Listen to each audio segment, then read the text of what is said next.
I am Mac from HoneyBook. I'm part of our product education team. So I'm so excited that you guys are coming over here to spend a little bit of your time with us on this Tuesday. So we're talking about an incredible story today. I can't wait for you guys to meet Lita. I'm going to invite her up on screen in a couple minutes here. Basically, what we're talking about today is passive income, the idea of adding a revenue stream to your business via an online course. Obviously, there are plenty of ways to do passive income and get revenue streams in your business, but we are talking about online courses specifically today and how and why Lita went about doing it. And basically all of the ways that you can launch an online course right now, how to be successful with it, and then specifically, obviously, how to use HoneyBook in successfully doing that. So yay, and you guys already found the chat. Amazing. Please use that chat to hop in with any questions. We are going to save, hoping, 10 minutes at the end to go through any questions that you guys have either on the HoneyBook side or specifically for Lita in terms of business best practices and how she was able to successfully do this during such a very strange time. So yeah, hop into that chat. I see you guys are already chatting with each other, which I love. That makes us feel like we're not talking into a black hole, which is always fabulous. So I'm going to go ahead and invite Lita up here on screen. Oh, another quick thing. You guys might see the Otter AI up in the top right left-hand corner. If you guys want a live transcription of what we were saying, you can always click in there to be able to have another window pop open and it'll live transcribe everything we're saying. So that'll just make sure that anybody who needs that tool is there for you to use. This will also be recorded, which we were saying at the beginning. So we'll send that out in a bit, and then it'll also be on our YouTube channel. So keep your eyes out for that. I think that was all my housekeeping items. Hopefully I didn't forget anything. Ask me any questions you need. Lita, get on up here, girl. I want you to introduce yourself, let the people know who you are and why we love you so much. That's very kind. Thank you, Mac. So I'm Lida Tohidi. I run Pidari, and we help entrepreneurs and small businesses to land their ideal clients. So we do this through tailored solutions. I personally am a business coach and consultant. And a few more things about me. I've had the pleasure and the privilege of running teams that have gone on to do really amazing things, including launching a national incubator. I've also been part of a team that won an international competition out of 1,000 teams globally. So that was really awesome. All of that you can find on my LinkedIn profile. A few things I want to share with you that you won't find there are that I love reading and I love tea. And ideally, the combination of both at the same time. That would be really awesome. That would make my day. Another thing is that I'm a global citizen. I've lived and worked all over the world. And recently, a client was kind enough in his testimonial to call me the content queen of LinkedIn. So this is not self-professed, but it's one of those things that, you know, when you see it, you just got to use it in your next presentation. So that's a little bit more about me beyond what hopefully you've learned online. So let's kick it off, and I will share that I love LinkedIn a lot, and that was the topic of my first course. The topic of today will be all about the process in which I created that course and how I got some passive income and continue to do so. So if you want to learn more about LinkedIn itself, we'll be sharing in the chat at the end where you can sign up and you can get 3 emails that will share with you a little bit more about the LinkedIn course itself. So first section I want to talk about is how this all went down.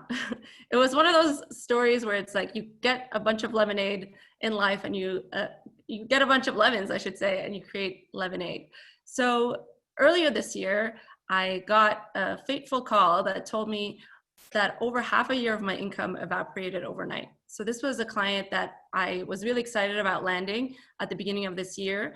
And they actually were going to be my main client of the year. And they canceled their contract due to COVID. So I'm sure that some version of this has happened to folks in the room. And even if not, I could tell you it was not an awesome call and it didn't make me feel great. Having said that, you know, I am pretty resilient. In case you're wondering, Pidari actually means resilience in Persian, and it's a short.com, so why not? But this is something that I live and breathe every day. So after kind of ranting and raving for a day about how this client canceled their contract, I realized I can actually turn this into a growth opportunity. And that's one of my top 5 values anyway. So growth, and another one is learning. So I combined the two. To let you know a little bit more about me, I'd actually procrastinated creating an online course for over a couple of years because, believe it or not, I don't love being on video. So this is something that I've been working on for over a decade. I'm now much more comfortable with it. But I can tell you a few years ago, I wasn't really keen on having recorded videos of myself on the interwebs. So, you know, COVID happened, and it's still going on, but it had just started, and the client canceled the contract, and I actually took this as a growth opportunity. And I thought, you know, I have nothing to lose, because these days, unless someone is a videographer or happens to live with a videographer, people are going to be a lot more forgiving with videos. So I thought, you know what, I'm just going to create a course. I'm going to get over my fear of being on video. Doesn't need to be like HD quality. So this was actually how I looked at COVID. I looked at it as an opportunity, as a leveled playing field where I could really thrive. And as they say, I took that leap of faith and I jumped head in for creating my first online course. And I hope you will too, after we talk about that a little more. So what did I do first? What I first did was survey the landscape. So I explored a few options. I thought about, okay, what am I good at? What do I love using? And my top 2 options after I narrowed them down was, one was LinkedIn and leveraging LinkedIn to its full potential. And the second one, which I actually thought would be way, way more popular, was landing pages and landing page optimization. So my hypothesis was that there's a lot of people, you know, who used to be fully in person, whether they were yoga instructors or teachers. And I thought that the transition from going offline to online would be a really big opportunity, because I thought now everyone wants to have a landing page and a website, and I'm going to take a piece of that sweet pie because I'm going to teach them how to do it, right? So I was really keen on this. This was my hypothesis. And as someone with a science degree, I was like, I'm going to go test this hypothesis. So I polled my audience, and this is just on all the social media platforms that you can think of. And I shared with them, hey, I have some content that I've put together about landing page optimization and some other content about leveraging LinkedIn. And I'm gonna give you the spoiler alert in that 1 out of 10 people roughly were interested in the landing pages. Actually, it was less than that. Well over 9 out of 10 people who got in touch were curious about leveraging LinkedIn. So this is the first advice I have to you that I also took myself. Don't get married to your idea, right? It could be that your hypothesis is, oh, landing pages are gonna be all the jam, all the rage. And I wasn't married to it. I had created content for both, and I haven't used the landing page content to this day, I must tell you, but I just let the people vote. And I really let them decide, because it's clearly what they're gonna sign up for and pay for. So that's my first piece of advice to you, is to go and poll your ideal client and figure out what they are in the market to learn more about. So after I did that, I expanded beyond my network. I actually hired a couple of coaches who taught me a lot about rapid prototyping. And what that means simply is that you create a minimum viable product. So if you think about it, I like to give the analogy of, okay, the minimum viable product for a car is not a 2D drawing of a car, right? It needs to still be functional. So if you're trying to be a car company, the minimum viable product for your car might be a skateboard, right? Because it still has the same function of taking people from point A to point B, just as a car does.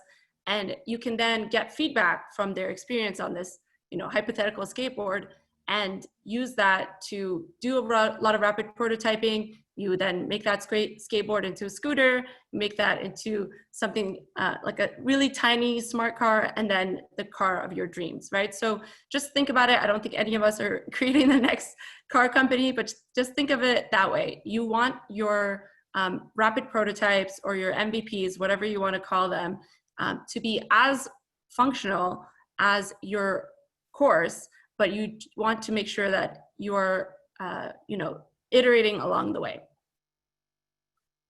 All right, so I'm sure you want to know what that looks like. So this is what I call my pilot project, and I went and sought out beta users. And here's another secret. A lot of people love giving feedback, right? So people love having their opinions heard. And especially if they asked you for this content to begin with, this is a really, really great opportunity to enroll them as your first adopters, your raving fans. And that's what I did. So I called it a pilot project. I was very upfront with that. And I gave access to this draft course content. And as you see here, I'm showing you my Google Slides. It was a set of Google Slides. That's all it was. That was my first MVP, my first prototype of my course. There was no recording, there was no audio. So it was just purely the content itself. So that's what I mean by keep it low to no tech. And this is something that I advise because you will have to make a lot of iterations along the way. So I actually went through a few phases of feedback. So the first group, I actually got them to have comment access and suggestions access to my Google slide of content. And this is a godsend, you know, like I'm a big fan of the Google suite of products, and that allowed people to see each other's feedback. So if it was the same thing, they would say like +1, ditto, and if it was different feedback, then they would, you know, give that. So I must tell you that after even just a week of having these couple hundred slides, there were more comments than actual content, which is like when you know it's a dream come true. So what I did is I incorporated their feedback into content. I got another set of feedback from people, and then I actually had one live session. So in case people are curious about pricing, I'll share with you that session live for a couple of hours was priced at $160 per person. So this is another thing. People think you have to give all this access for free, and that's not true. If people are keen to be part of your pilot, they will also pay for it and open up their wallets. So that was my final phase of feedback. And once I learned, okay, this works well on video because it was a live event online, then I did some more rapid iterations and obviously recorded the course content itself. And that's it. You know, that's where I came to be with my first draft of the course. So I must tell you that as a HoneyBook user, there's a few features that I really, really, truly love. One is the fact that I could schedule to my heart's content all these one-on-one calls with my beta users during the pilot project. I also really love that I can use their templates, and it really saved me a lot of time during this month of creating this course. So with that, I'm going to take a break, take a sip of water, because I've shared with you a lot of content, and I'm going to let Mac take over and show a little bit about how this looks like in HoneyBook, and then I'll be back to share even more with you. Amazing, Lita. Thank you so much.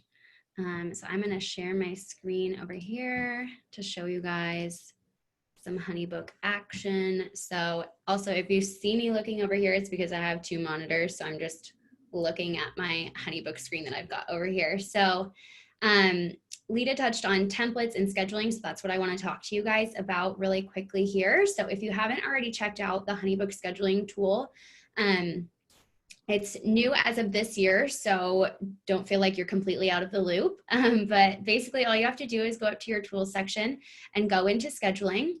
And you can see I have a couple sessions that I've already set up here. I have a 30-minute call, a 15-minute consultation, but you can also have something like an online course brainstorm, right? So I'm gonna hop in here just to show you some of the parameters that I set it up with. So I set it up as a video conference, but you could easily just set it up as a phone call. Probably not too many in-person meetings going on these days, but you do have some options here on what you can do.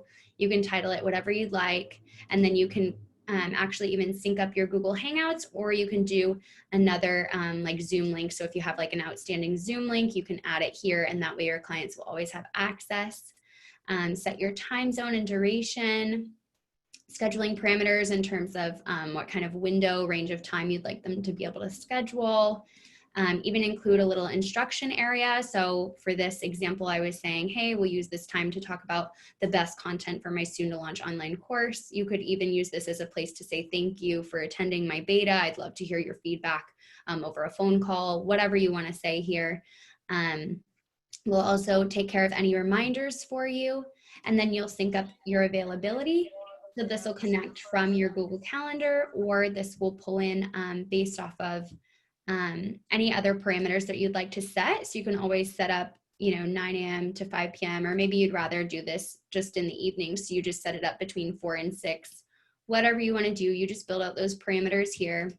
It's pretty straightforward. If you guys have ever used a scheduling tool, this probably is not too revolutionary. But the idea here is just making it really simple for your clients to view your availability based off of not only your existing calendar events, but also the parameters that you set, and then choose a time that works best for them. So you skip all that back and forth between saying, oh, are you free on Thursday? Oh, I'm free at noon. Oh, noon doesn't work for me. All that back and forth. Like, even in our personal lives, I can't even tell you, there's so much of that. So having a scheduling tool take care of this for you is a huge time save, and I know helped Lita out a ton when she was collecting feedback. So in terms of sharing this actual link, plenty of options. I'll actually show you guys really quickly what it looks like too, just to show you, because it's pretty impressive. So it'll have all your branding. It'll have a title here. So this is basically your client-facing view of it. They can choose a time, and all of your branding and colors are here. And then in terms of sharing, you can always just copy the link and send it out however you want. So you could even text this to somebody. But we're talking about the email templates. So first things first, you would want to stop over in your email templates section and build out the email itself. So obviously I've already done this because I'm a prepared gal. So we have our email template already built out here. So you could just take some time to write out a message that makes the most sense for you and the demographic you're wanting to reach out to.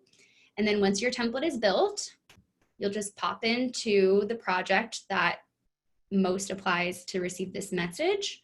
You'll pop into the activity feed, look for your template section, and then pull in your fabulous email that you just built out. And again, anytime you're using an email template, maybe you want to add a personal touch or something before you send it off. It's not to say that a template is some kind of robotic message to your clients whatsoever. You can always customize it to fit your needs. It's just meant to act as a baseline for where you can go from here. So this is one other great way to share the link, is simply just by pulling in the email template, adjusting anything you want, and going ahead and sending it off to your client. So that is pretty much the main breakdown on sharing your scheduling and setting up scheduling to collect any information that's important to you. So I'm going to throw it back over to Lita to continue unpacking her strategy.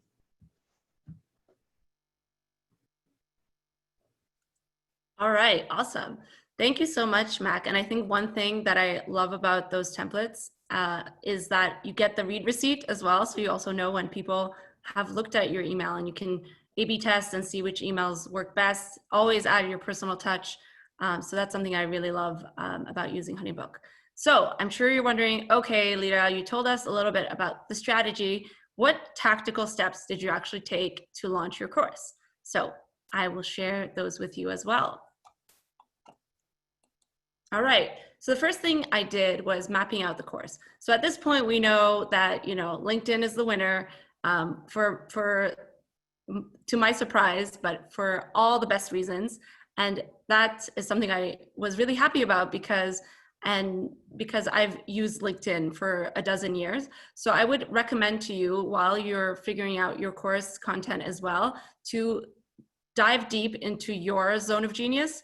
And you would be really surprised. Sometimes this is our biggest blind spot, right? In my mind, I thought, okay, like LinkedIn has a whole other branch called LinkedIn Learning, and people get access to that when they have premium. So why would they need yet another course about LinkedIn? So again, sometimes you might think, okay, like the people have voted, the topic is clear, but you might still be struggling and thinking, oh, but this is too obvious. And it's obvious because it's your superpower and it's your zone of genius. But I really highly recommend to think about what areas in your business you are succeeding in, and regardless of your profession, and realizing that that should be your focus. So again, I knew my focus because I had polled my audience, and I did even more market research, because if any of you have been on LinkedIn this year, you know that there's a bunch of updates. There's been so many great features that they've built out and launched just this year alone, let alone the first couple of quarters of this year. So I definitely revamped the content to be as new as possible, and that's something that's also part of the value prop, right? Part of the reason why people signed up to the course is because they know this is like fresh off the online digital presses, as they say, or maybe they don't say, but that's how I think about it.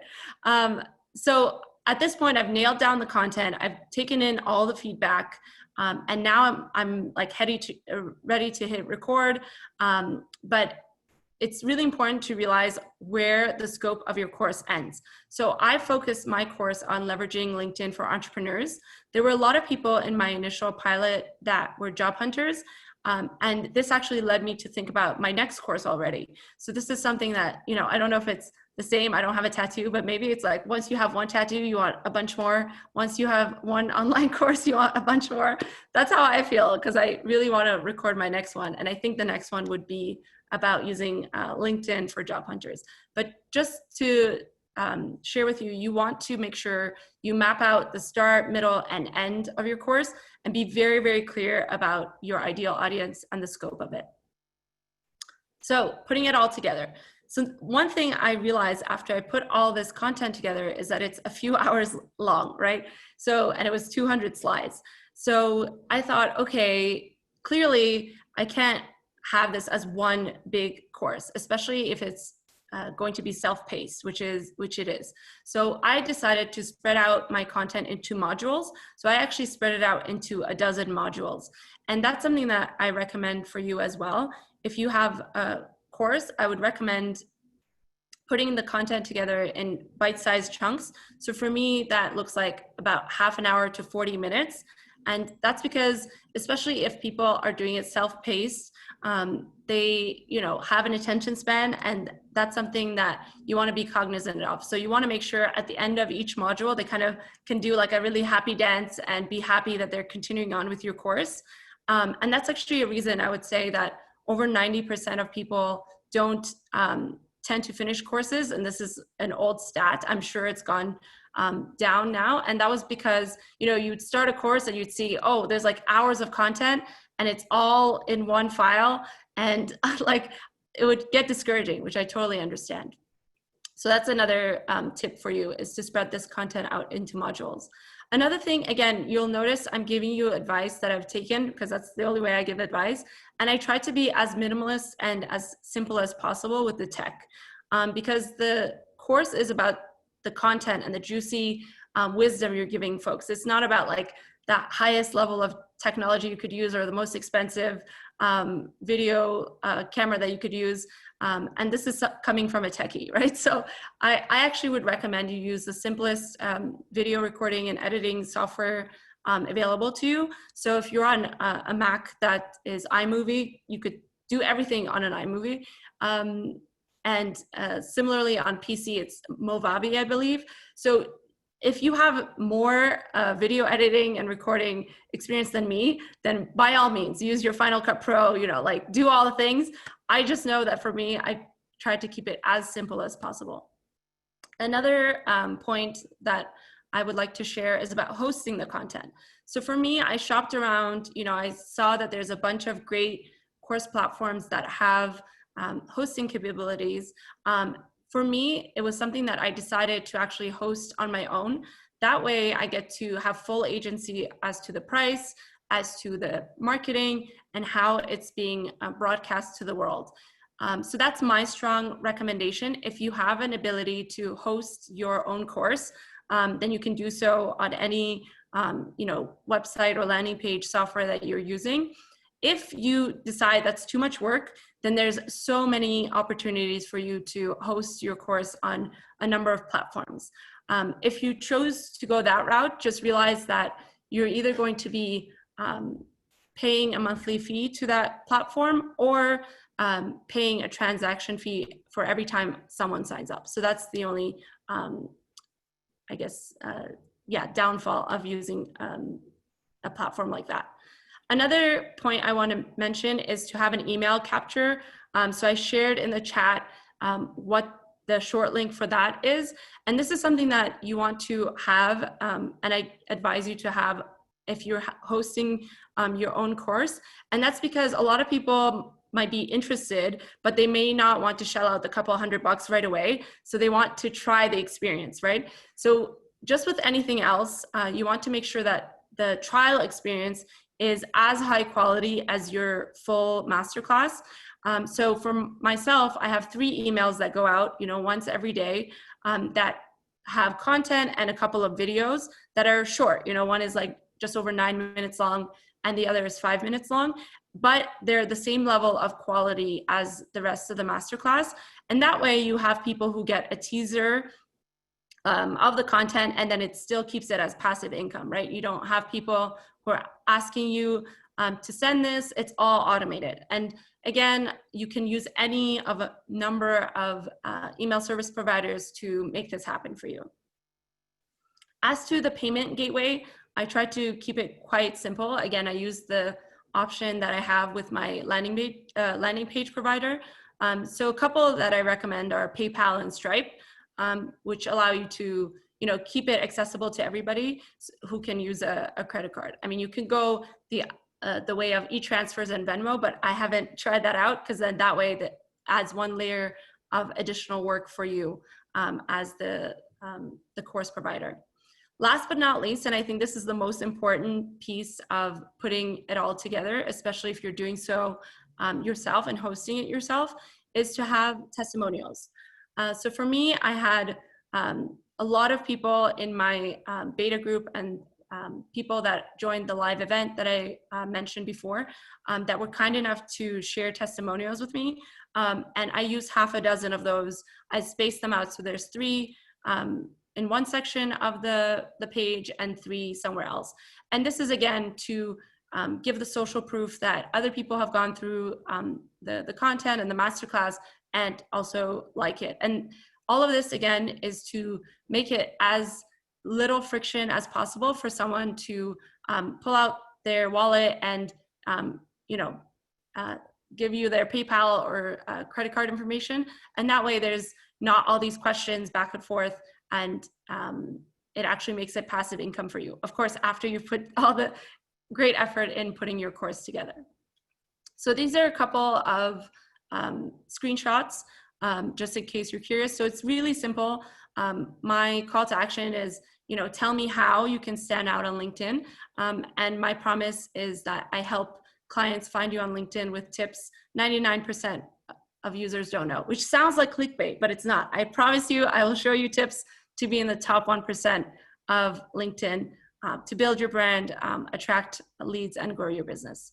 And again, the sign up is pretty simple. I again share the call to action. I say enroll in the online masterclass. I reiterate the promise and the value prop, and then I have people sign up. So it can be as simple as you want it to be, and this is all work that I put in myself, right? So I'm sure you can do it too.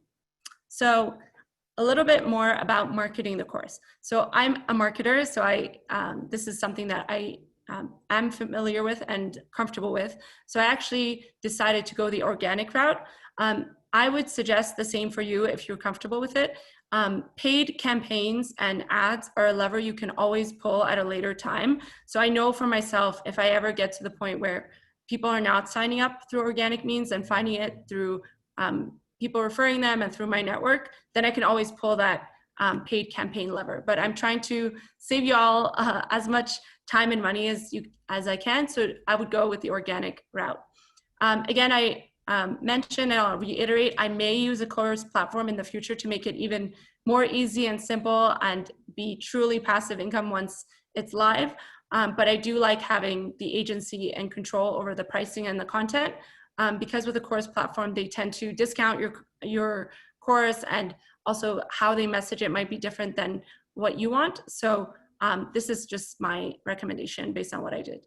And with that, Mac is going to demo for us how you can use HoneyBook to sell your course. This is something that I hope you take advantage of, because it will make your life and your journey even easier than mine. Awesome. Alrighty, guys, let's dive back in. So I'm going to head back over to my HoneyBook page here. So first too, I just want to say like one thing that's standing out to me as you're talking, Lita, is like the whole outline of all the tactical steps of everything you're outlining is like, it's so scrappy. Like it is like very like bare bones, like using iMovie, like don't use paid marketing, like use your network. Like I love how scrappy it is, but that doesn't at all mean that it's unprofessional. Like it's very professional, but it's scrappy as heck. So I love that. And I feel like that is so easy for anybody to implement. So anyways, I'm stoked. Let's hop into the HoneyBook account. Specifically, I want to show you guys really 3 things with a specific highlight on 2. So where I'm going to head is the contact form and the workflows tool. So if you guys are interested in these features, hopefully I'll be able to give you a really tactical breakdown of how to use these. So first off, I'm going to stop in the contact form. The reason for this being is this is going to be a great way to funnel all of your online course leads directly into your HoneyBook system. So if you guys are already HoneyBook users, actually, you know what? I realized too, I didn't even introduce HoneyBook. So if you guys are not HoneyBook users, you might not even know what I'm showing you. So let me quickly introduce you. HoneyBook is a business management software for creative entrepreneurs. So hence why Lita has been relying on us and using us to launch her business course online. So that is basically the gist of what it is. Everything from inquiry through booking, through completion of project. It's meant to just be a place for all of your information for all the clients that you're working with to have their information stored so that you can stay super organized and on top of all your work. So that's what we're talking about. Sorry for not introducing that earlier. Now back to the contact form. So this is going to be really handy in introducing your clients, or rather collecting your client's information in the HoneyBook system. So there are a lot of different ways that you can use this contact form that I think maybe aren't as obvious to even some of our pro users. So when you're in the contact form, first off, you can edit any of this information in here to reflect the questions and content that's important to you. So name and email are pretty standard. And, you know, maybe for an online course, I mean, Lita was talking about keeping it simple. I honestly would just create a contact form that's maybe 2 or 3 questions long: name, email, how did you hear about us, just to be able to track any lead sources.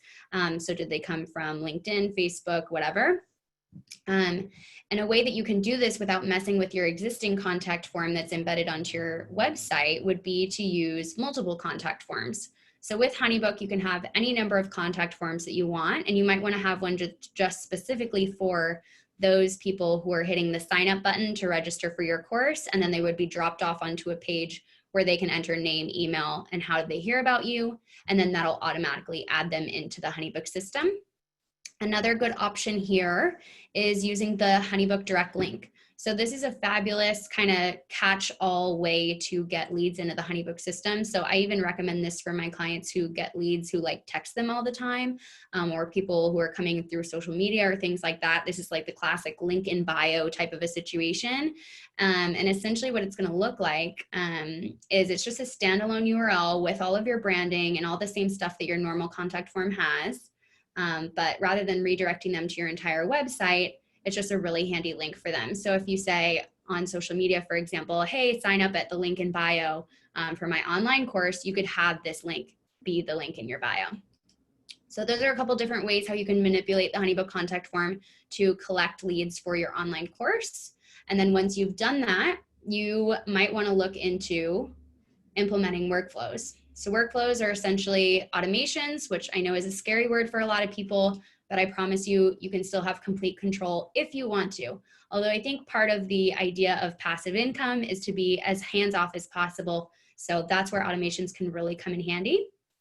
So one quick way is to say, hey, all of my clients who are coming in through my online course, I want them to automatically be added in. So automating via the contact form. So anyone who comes in through my online course, I want them to automatically be put into this sequence of 3 steps. Okay, so if I click in here, we can see the 3 steps.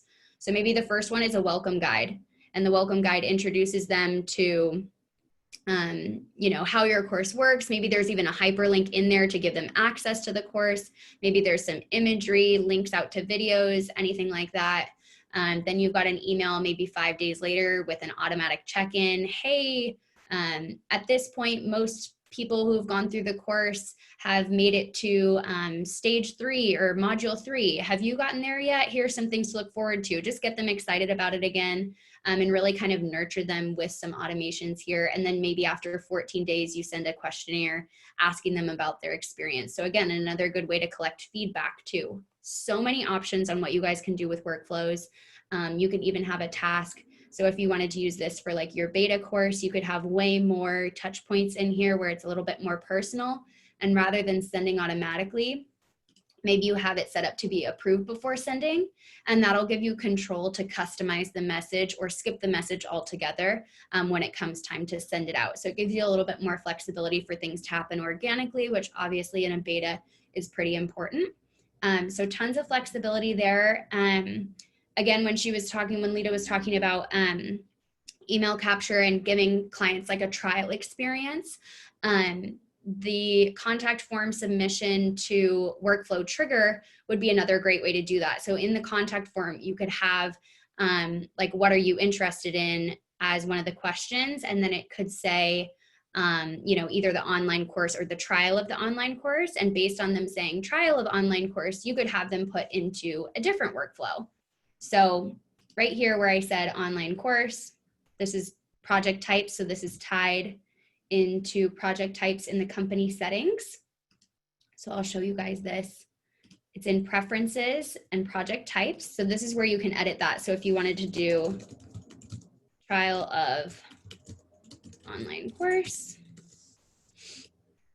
you could go ahead and save that. And then your contact form could reflect that question. So what are you interested in? Online course or trial of online course. And based off of what they select there, that's how the workflow knows what workflow to apply. So you can see how that field project type connects into contact form and then connects into workflow, which will help you automate your process. So if you're doing the trial of the online course option, it'll be great to start sending out just that sequence of 3 emails that Lita was talking about, where they're just basically hyperlinking out to some videos and some really high quality content for your clients to get a little teaser there. So that would be another really fabulous option to use workflows for. Again, everybody's course is going to be a little bit different, and the types of content and pieces, files and messaging and timing, all of that is going to be different for everybody. But I promise you, workflows is going to be a fabulous tool to use to just get that work off your plate and automate that entirely. And then the last little bit here is obviously if you wanted to use HoneyBook to actually invoice your clients for their registration. So let's say you're using the HoneyBook contact form to collect your leads information, name, email, and what service they're interested in. So online course or trial. And then once they get added into the HoneyBook system, they would populate into this inquiry tab here. And then you can pop in and you could simply send them an invoice for the course.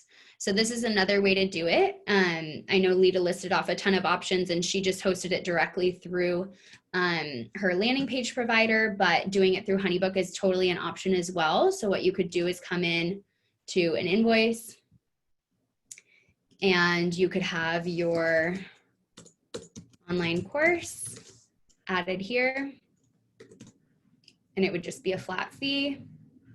You would just have one payment due on the invoice date,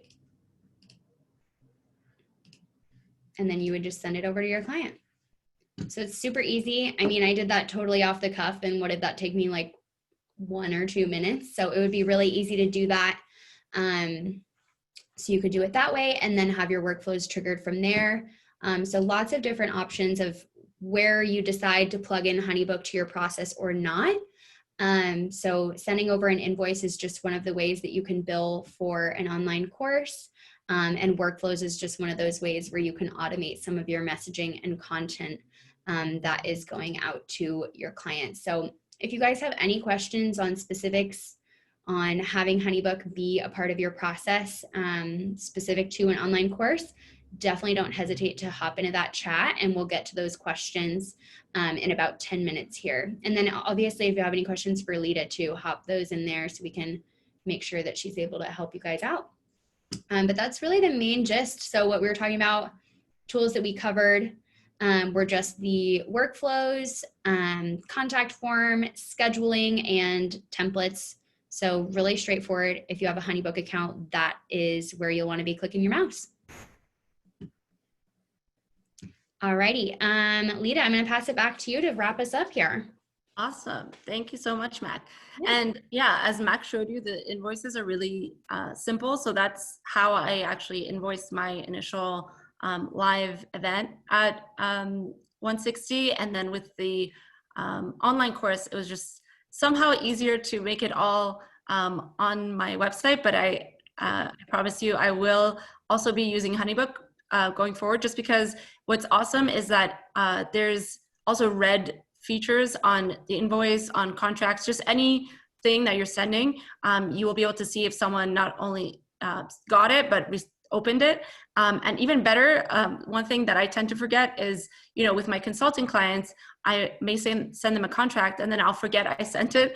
And then HoneyBook will remind me like a week later, by the way, like time to send a follow-up. And turns out, you know, like we're all busy, we miss emails. And then once I send that follow-up, then that's when people tend to definitely get back to me and they're like, oh, sorry, I missed it. And then they sign. And so there's a lot of great aspects as to using HoneyBook that are even better than, you know, using a website, because you get all that awesome information and it's kind of all there at your disposal. Cool. So wrapping up in terms of talking about the course creation process. And then as Mac mentioned, the lovely HoneyBook folks are going to grab all your questions for me and for their team. So feel free to use the next few minutes to drop your questions into the chat. So we'll have them all queued up for us in the next few minutes. Great. So some results. I'm sure you're curious. You're like, okay, so what actually happened? One thing that I must tell you is that all of this was self-directed. Not a single person told me, oh, Lita, you need to create an online course. Oh, like, when is it going to come out? So I must tell you, I was my own boss throughout all of this, which that part is not new to me, but creating my own deadlines and being very strict with them, especially at the beginning of the pandemic, was something that was both a challenge and also something that I actually think was really great in keeping me having a routine and getting into like deep flow. So I would actually say, just like writing a book, which I haven't done, but I hope to do one day, creating an online course is going to make you like really, really great at time management, because it's going to just show you that you need to really, you know, get really productive in order to put this all together. And again, you're creating your own deadlines. So that's what I would suggest, is to get into routines. And I put hashtag work from home goals because we're all working from home. Also during this time, you know, there's this concept of dog fooding, which is like eating your own dog food. I think it started out from like dog food companies. And as you're creating your own course, something that I love to do as productive procrastination is to take other people's courses. So even when you get into like procrastination mode and you're like, oh, I don't really know what's going to be in this module. How is it going to start? What's the story arc? How is it going to end? This is a really great opportunity to take other people's courses. And in doing so, I actually managed to kind of borrow everything that I noticed as a course goer and course attendee that was working and apply it to my own course. And since launching the course, I've had a few events which have been really, really well attended. I am so thankful to the organizers. Like today, the HoneyBook organizers have been fantastic. I've had other events with also really awesome organizers who have helped me sell out the events and have a huge waiting list. So these are some of the lovely folks who attended a talk I had a week or so ago. And I think when people think like passive income, they're like, okay, this means I don't have to do any work. It's going to be like free money. So one thing I'll challenge is that it does take a lot of work to put your course together, for sure. But once you're live and it's there, I've woken up several times, like I don't remember how many times, but several times where I've woken up and I've literally made money in my sleep. That has been a godsend. I can tell you, I lost all of my life savings in the 2008 crash, and I've barely made money since then on the stock market. This is one of those things where because it's you and you're the one putting the course content together, it's like a cash flow positive passive income stream. So you will wake up as well and you'll be like, oh, more money in my bank account. Awesome. So that's the only thing I will say. It takes work, but once it's live, it's like you will wake up and there will be more people who've signed up for the course, and there will be more impact from them having done so, which is really, really sweet for me. And I think the last couple of slides I have is, as I mentioned, it's sweet success. I launched my Instagram for the first time, which you might be shocked by because I never had an Instagram before. So we grew that from 0 to hundreds of followers. I've had triple the landing page visits since I launched this course. I've had over 1,000 people participate online in events I've had about the course. My email engagement metrics have gone through the roof. Like I have something like 70% like open rate and like really, really high, like I don't even know, but it was like definitely in the double digits click-through rate, which is really awesome because it shows me that people are actually taking the time to read and engage with the content. And of course, money. Like we're here to talk about passive income. Of course, money is involved too. I must say my top 5 values, 2 of which I alluded to earlier, are balance, growth, impact, justice, and learning. And somehow with creating this first online course, it's actually helped me to get a little more in those value buckets. So that's something that's really awesome. And I would say that's actually priceless. So I really highly recommend for you to get into your zone of genius and figure out what is going to be your first, second, whatever number of online course. And if I can help you in that journey, feel free to reach out. Probably you know by now the best way to reach out to me is on LinkedIn, so you can always add me there. Cool, so to recap, it's really hard these days. I get it, we're living in really challenging times. Like as soon as I think 2020 cannot get any worse, like it gets worse. Like in January, I was like, oh, can't get worse, like wildfires, etc. It gets worse. So I will say having a growth mindset and building up your resilience muscles are really key. And one of the many ways you can do that is to kind of be your own boss, give yourself deadlines, and put together at least the beginnings of an online course. I really highly recommend it.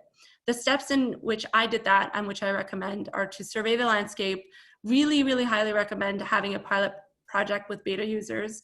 Of course, at that point, you're going to take their really awesome feedback and it's going to help you map out the course. You're going to pull it all together and decide what works for you to market and sell your course. I really cannot recommend it enough. And with that, feel free to let me know if you have any questions for the HoneyBook team or for me.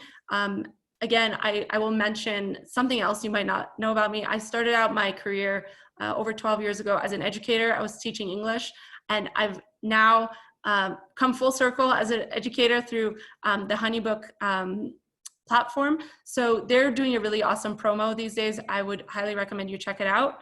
And yeah, happy to answer any questions about the course. And I think Mac and her team would be really awesome, as they have been doing so in the chat, at answering HoneyBook questions. Thank you all.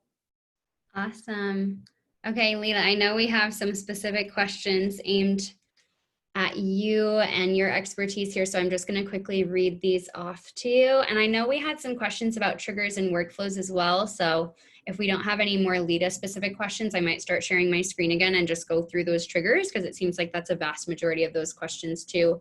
But Lita, we have a question saying, what did it look like to host your own class modules? I'm interested in doing it myself so that I don't have to go through another site or host, but I'm at a loss for where even to start. Yes. So I try not to like point people into only one tool because there's so many others. I will say as I mentioned, I used to live in Asia, and there's a really cool startup at the time. They're based in Hong Kong called Strikingly. I think most people will not have heard of them, but they've blown up since then. And I must say, I think I've used them for the better part of a decade. So they're kind of like a Squarespace competitor. And with Strikingly, because that's my experience, I know that you can build your online course through them because they have like a members only part of the website. I have a very strong feeling that if you're using Squarespace or any other competitors, they also do the same. So if you think about it, the modules are different access points. that are, if you consider like a YouTube video, right? Like unlisted. So they're existing on your website, they're public, but they're unlisted. So no one will be able to find that. Like, so no one would know like pidari.com/ like LinkedIn course / like really long asset link following exists. But then once someone buys on your website, then they get access to your full course. So I know for sure how I'm doing it. That's how I did it, was like members only side of the website. And then I think to refer back to your modules part, it's as simple as just hitting record and stop like when that module comes up. So for me, when I share the course with folks, when they sign up, they get all 200 slides in one Google Slides, just to make it easier for them. But there are all of those modules, and that I think really helps based on the feedback I've gotten, so that people know, okay, I'm starting this module 1, and then they spend like half an hour to 40 minutes listening to it, and then they can go and take actions right away. So my goal is actually to, take all the 12 years of LinkedIn user experience I have and give it to people in a few hours. And my actual ideal circumstance is if someone takes the course and they're implementing right away. So within like a day after they've completed the course, they've like implemented all of the actions I have. And the best way to do that I found is through modules. So hopefully that two-pronged answer answered your question. Great. I love that. Okay. And then we have questions about pre-recorded versus live.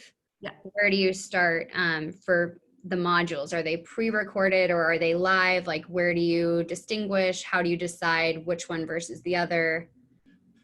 So this is something that you have to personally decide, right? So I actually at some point was wrestling with the fact, again, getting over my fear of being recorded on video. I thought I'm going to do a bunch of these sessions live, and this will be what I'm going to be doing, right? So after doing the first one, I realized, wow. And we took breaks, sure, but it was like a few hours on a Zoom call. And that's a lot of time, right? Like I'm sure you all have had like video conference fatigue by now. So I opted to not do it live going forward. I just did it once. So that's something I also would say, if you want it to be passive income, then at some point you need to record it, right? Because that way, like when you're sleeping, someone could be watching your course. And I've seen people from all over the world sign up. So I'm sure that that's happening. So I would say like you could always have something live and record it and then make that part of your course. I opted to not do that because I wanted people to give me like real 100% like unfiltered feedback. So when I had it live, there was no recording, nothing like that. And when I recorded it, it was literally myself like sitting in my living room recording it. So it's very much up to you what you decide. There's like a plethora of options available to you. Great.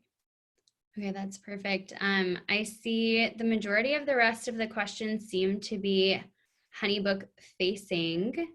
Awesome. So yeah, if you guys have any more Lita specific questions, hop on in there and let us know. But I think I'm going to quickly share my screen just because we have some extra time here. And I know we had a lot of questions on the workflows feature. So I wanted to... Oh yeah, Robin, good point. Someone asked about where the cutoff is for the wait list. Yeah, there was a question about, let me see if I can find it.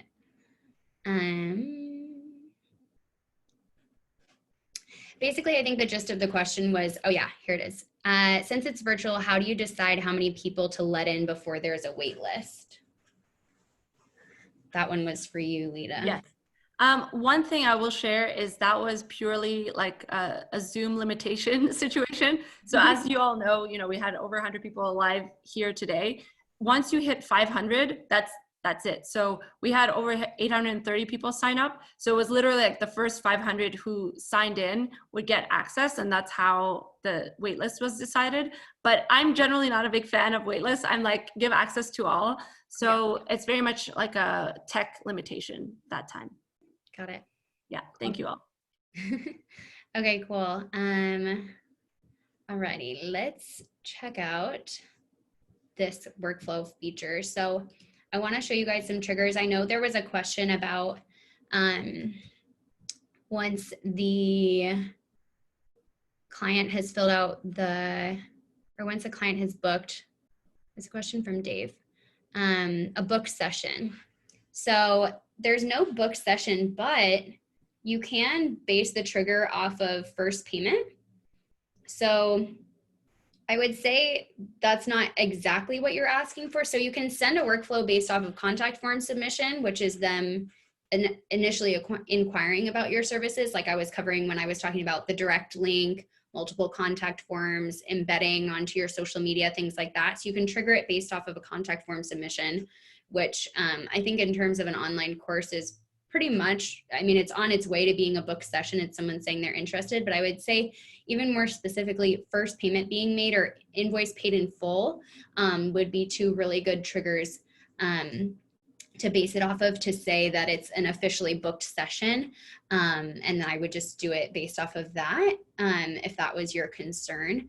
And that would be a really good trigger to do. You guys can see there's a huge list of triggers here. So it's really just up to you and how you want to set up the parameters of your online course. If it's, you know, like the trial version, for example, you wouldn't do it based off of the invoice. You would do it based off of the contact form submission, which you can control from this screen here. And this was the drop down that I was showing you, where you simply select the project type. So that was, there's two real ways that you can trigger either based off of the payment being made or based off of the contact form being submitted. The only bit there is, actually, no, you could have it automatically applied based off of the contact form, but then the first trigger is based off of the first payment being made. So that's exactly how you would do it to answer your question, Dave, from earlier. So a book session will not create a workflow automatically, just to answer that question. The contact form being submitted is the only trigger in HoneyBook that will automatically add a workflow right off the bat. But then the next kind of level of protection would be the actual trigger inside that first step itself. So you can say, hey, I want this workflow to be automatically applied right away through contact form submission. However, I don't want that first step to actually trigger until the first payment is made. So you have kind of a fail safe there to protect yourself, but at least the workflow will automatically be applied, because otherwise you would have to manually add the workflow into the project, which is still easy. But again, we're going for passive income here, not actively having to add workflows all the time. But just to show you, this is where you would do it. You'd be inside of a project and then click the workflow button and quickly apply it. And that would get you there as well. So a couple of different ways to kind of navigate and organize that for yourself. I think the majority of the other questions, I know we had some HoneyBookers in here that were helping out, and I know Lita mentioned our $1 promo. So you guys should definitely check that out if you haven't already. Basically, you get HoneyBook. Our membership is normally $40 a month or $400 for the full year of membership. And we have account setup included with membership. So we'll take all of your pricing. So including an online course, if you've got that, we will take all of your pricing, any contracts you guys like to use, and any questionnaires, and we'll build those all into your account for you. And we have a 60-day money back guarantee. So right now the promo is $1 a month for your first 6 months with us, AKA $6 to get HoneyBook for 6 months with all of that included. So definitely head over to the website, chat with our sales team, chat in here if you have any questions about that. And we also have a free 7-day trial before that as well. So we're wrapping up here. I know we're running out of time. Thank you so much, Lita, for coming on here and letting us know all of your expertise. You are truly amazing. I mean, this has been a weird year for all of us, and you've just shined. So thank you for sharing that with our audience. Yeah, of course. I appreciate everyone joining live, and I'm sure the folks who will watch the replay after. I'm happy to keep in touch with people. Just add me on LinkedIn. And again, just realize you have a knowledge treasure chest in your brain, and it just takes one thing to unlock it. So definitely make the effort. And if I can be of support in any way, feel free to let me know. Love it. Monetize those blind spots, guys. Yes. All righty. Thank you, Lita. Everybody. Thank you, everybody.